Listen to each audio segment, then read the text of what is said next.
Milbradale Public School still looks much as it did when it opened in 1921, a tranquil example of community pride tucked beneath sprawling mountains. But the school's 30 students were faced with one change when they returned to class today. A 4-bedroom house sitting in the corner of the school yard. School principal David Smith will move in soon with his wife and daughter, ending an uncomfortable year in cramped-rented farmhouse. Lack of accommodation in the area has spurred 13 teachers in the last 15 years to seek transfers out of Milbradale. Since 1968, the school's P&C has been asking the Education Department to provide a house for a teacher. The association was worried that the rapid turnover of teachers was upsetting the education of students. Despite repeated letters to the Education Department, state and local politicians and even the Premier, the answer was always no. P&C President Errol Smith says that after an NBN News report on the situation last December, the Education Department finally said yes. Principal David Smith was going to transfer out of Milbradale until he received news of the house. Yes, I don't like moving around a lot. I like this area. As you notice, it's a very attractive little area. I'm quite happy to be here. So you're happy with what the Education Department's done for you? I'm very happy. Mr Cavalier has seen the need for things like this to happen in the smaller areas of the state, which I will admit have been overlooked over the years. But as for now, I do believe that there's quite a lot of this teacher accommodation to be supplied for outlying areas. It was also a special day for one little girl who went back to school today. Sydney bone marrow girl Alicia Capel went back to school for the first time since her life-saving transplant 5 months ago. Doctors had given 6-year-old Alicia only a 35% chance of survival after the operation. She can now lead a normal life.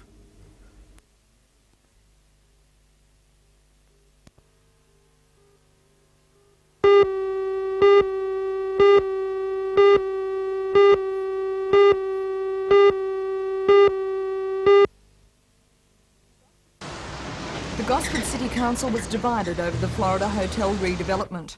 When it came to the vote in November last year, it was a 5-all draw, with the Mayor, Robert Bell, deciding to follow council policy on high-rises and use his deciding vote to support the project.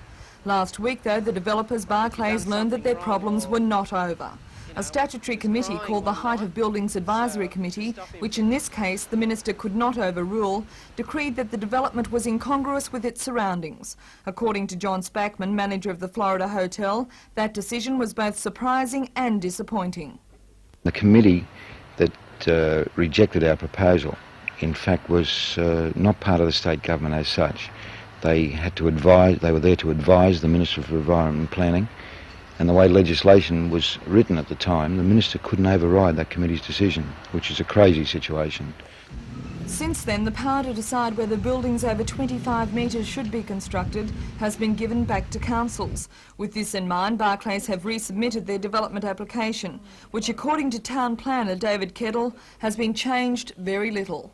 No, in fact the proposal they have resubmitted to council since the Minister refused his concurrence is the same development application which was previously submitted to council for a 14-storey high-rise and was approved by them in December. So now, providing the 10 aldermen on the Gosford City Council don't change their votes, the pressure will once again be on the Mayor, Alderman Robert Bell, to cast his deciding vote. If he votes for the project, it could be politically unpopular. But if he votes against it, it could mean the loss of this $35 million development and the hundreds of jobs that go along with it.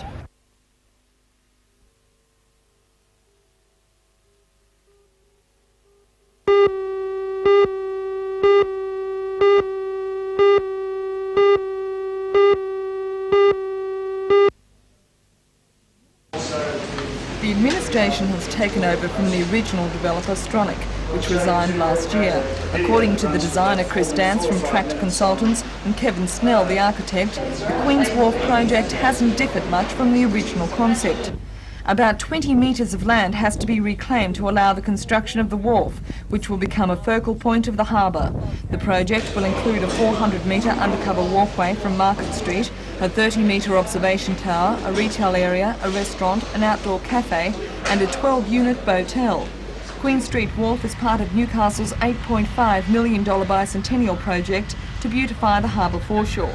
Officials say it should all be completed by December 1987, and according to architect Kevin Snell, it marks Newcastle's coming of age. It marks Newcastle's maturity in being able to bring together a national competition, an international competition for the entire foreshore design, and Queen's Wharf is the focus of pedestrian activity, and it's the launching point out of the central business district onto the foreshore, so it's a place where you shrug off work and take on leisure. So Queen's Wharf is a very important thing for Newcastle in my opinion, because it shows that a pretty dowdy foreshore area can be made into something internationally first class.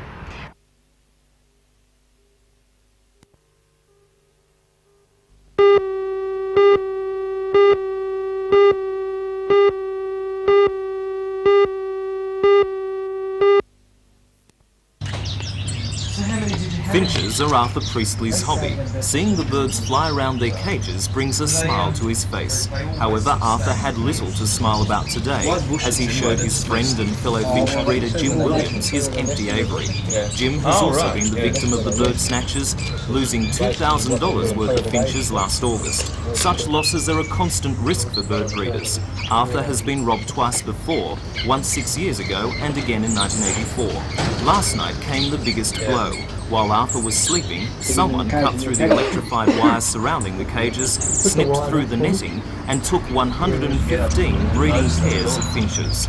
Amongst those stolen was the only pair of South African grey singers in New South Wales, worth $350. The only birds left behind were a few of the less valuable ones. According to Arthur and Jim, the thieves knew exactly what they were looking for.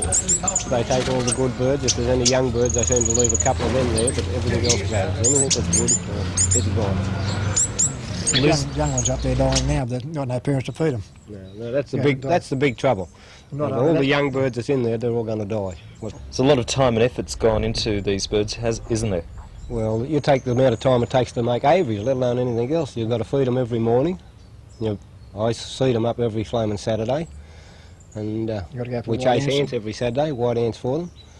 I soak seed, give them apple and cake every morning. And, Will you get more birds? Don't know at this stage of the game. Very disheartened about them.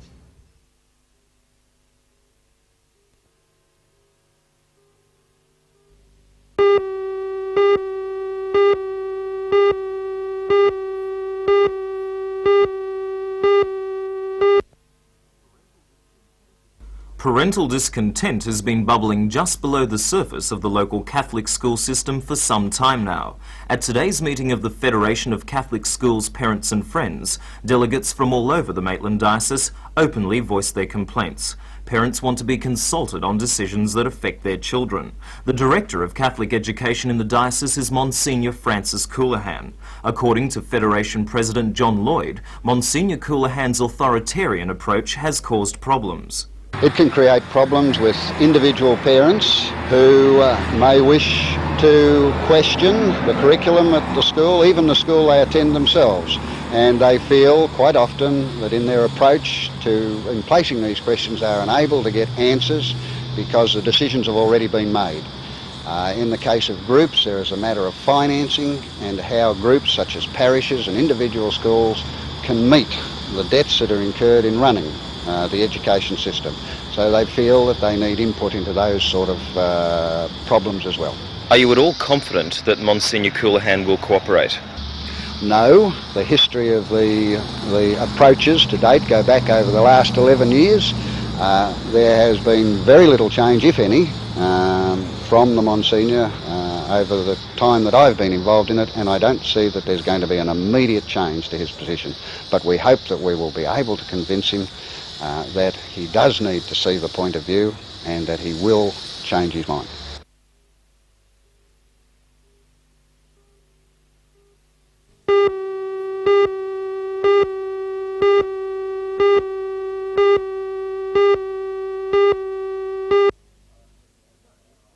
Today, Mr Brisby was handing over responsibility for the manufacture of rod and bar products at Newcastle, Geelong, Kwinana in Western Australia and the new Brisbane mill under construction, the position which now encompasses management of the Newcastle works. Mr Farrens is 52 and had been General Manager of Marketing Services for BHP. Prior to that, he was responsible for marketing in various centres, including Southeast Asia. But Bill Farrens remembers Newcastle. Well, he did a 6-month cadetship here in 1957 after graduating from Melbourne University. And I spent 6 months in a weatherboard cottage in Ingle Street, Mayfield. And if I'd had a bike, I would have ridden it to the steelworks in those days, but I don't think I could afford one, so I used to catch the bus. And I enjoyed my 6 months very much here, but they were different times, and certainly my circumstances were very different at that time. The outgoing General Manager, John Brisby, will be taking leave and travelling overseas, but he won't be officially retiring until May. Even then, he'll still be taking a vital interest in Newcastle affairs. The retirement age in our company now is 62. And I'd prefer to plan my retirement rather than reach that brick wall. And when somebody might say, hey, it's time to retire.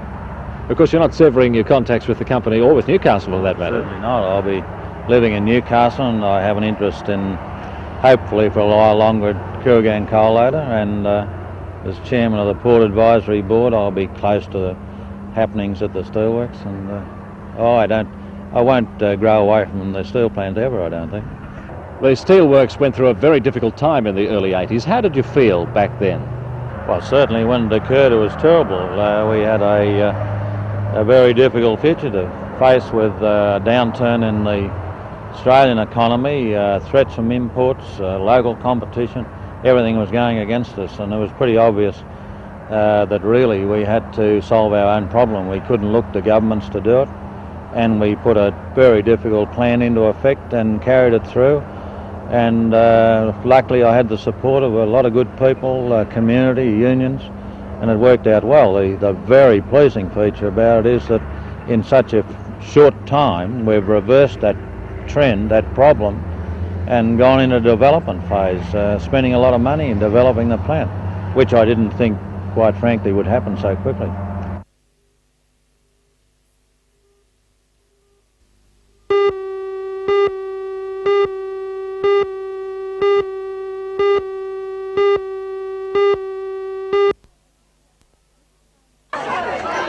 Cricket fans both young and old awaited the arrival of one of India's greatest players at Eric Worrell's Australian Reptile Park at Gosford. Sunny Gavaskar, the Indian who scored more centuries in the history of cricket and nearly 10,000 runs in Test series, journeyed to meet the mascot now featuring in the television commercials for the one-day match cricket series. Escorted by Eric Worrell, it was a polite but somewhat shy reception from the Indian, who chose to keep the brick fence between himself and the Cobra, who now shares the name Sunny. After the official introduction, it was time for members of the Central Coast junior representative cricket teams to learn some finer points in batting from one of the best. Sunny says there's a closer bond between himself and the striking Cobra than meets the eye. I think the Cobra has been revered in India.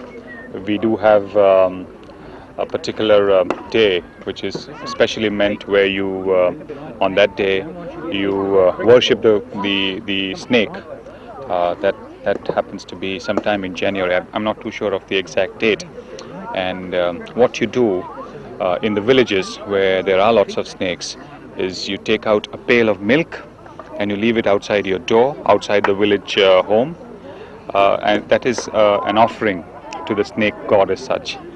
And therefore, there's no particular snake as such, but a snake, not necessarily a cobra. It could be any other species. So I don't know. I think I consider it as an honor to have a cobra named after me. Well, the question on everybody's lips, how do you rate India's chances in the final of the one-day test series?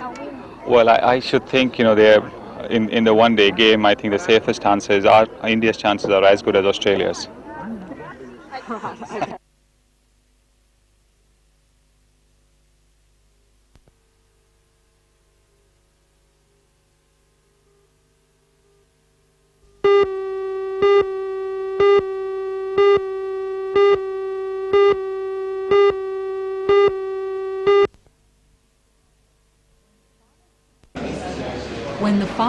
Queen's Wharf development plan was unveiled last week, it was the end result of consultation between the architects, the council and the local residents.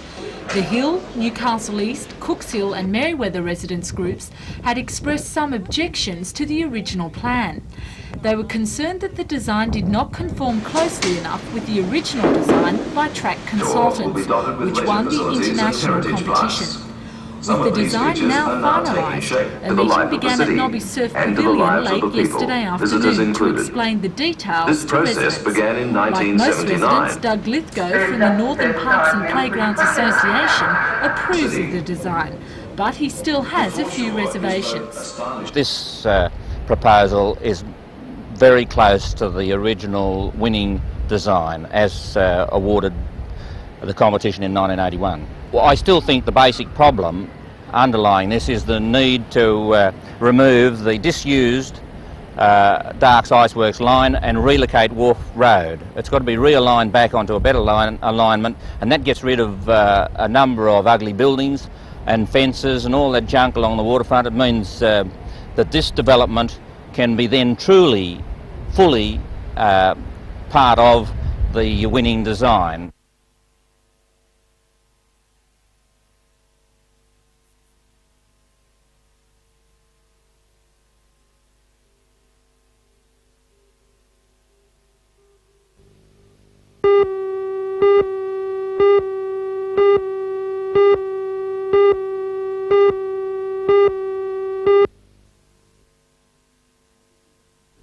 Because of the efforts of last year's telethon, this $1.5 million linear accelerator was purchased from the United States and has aided cancer sufferers at the Martyrs Oncology Unit.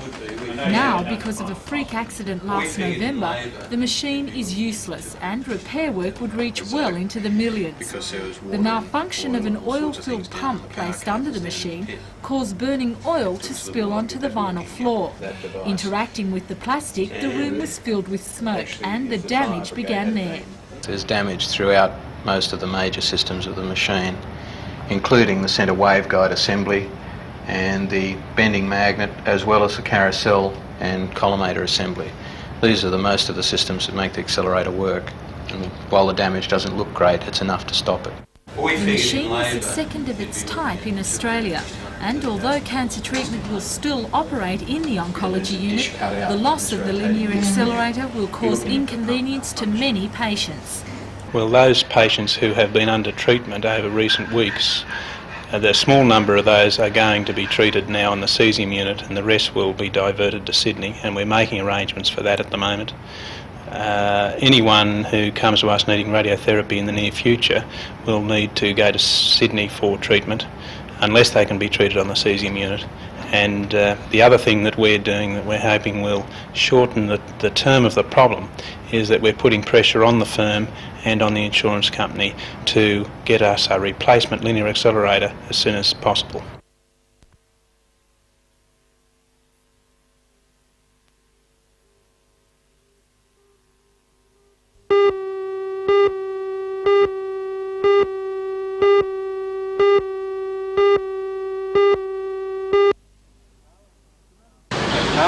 The rally coincided with others in Sydney's domain and regional centres called to impress on the department the strong opposition from ancillary staff to changes that will result in many of them having their working hours reduced. Only about 30 of the estimated 850 ancillary staff employed in the Hunters schools attended, although the Assistant Regional Director of Education, John Sutton, said many schools reported strong support for the strike, although it had had no impact on pupil attendance. The regional organiser of the Public Service Association, Lock West, told the meeting ancillary workers had the right to demand the same rights as all PSA members, and that they must be offered acceptable redeployment if the formula designed by the Department of Education forced cuts in their working hours. He said if current negotiations failed, there would be a general stop work meeting of all public servants on March the 4th.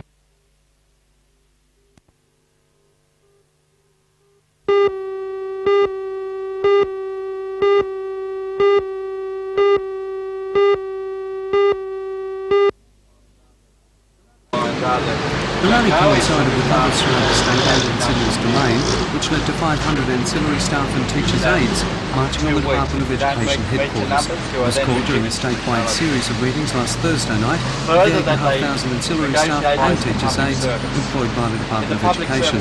Only about 30 of the 850 staff employed in Hunter schools attended the strike meeting, which was called to impress upon the government their opposition to the new staffing formula.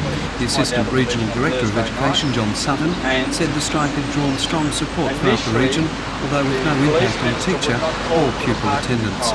Regional members of the Public Service Association, Lock West, told the meeting of the 8 demands being made to the department, the major one being the call for ancillary staff to be made permanent employees under the same conditions as other public servants. They would then be entitled to normal redeployment procedures and be immune from forced redundancies. He said if current negotiations failed, there would be a general stop meeting of all the state's public servants on March the 4th.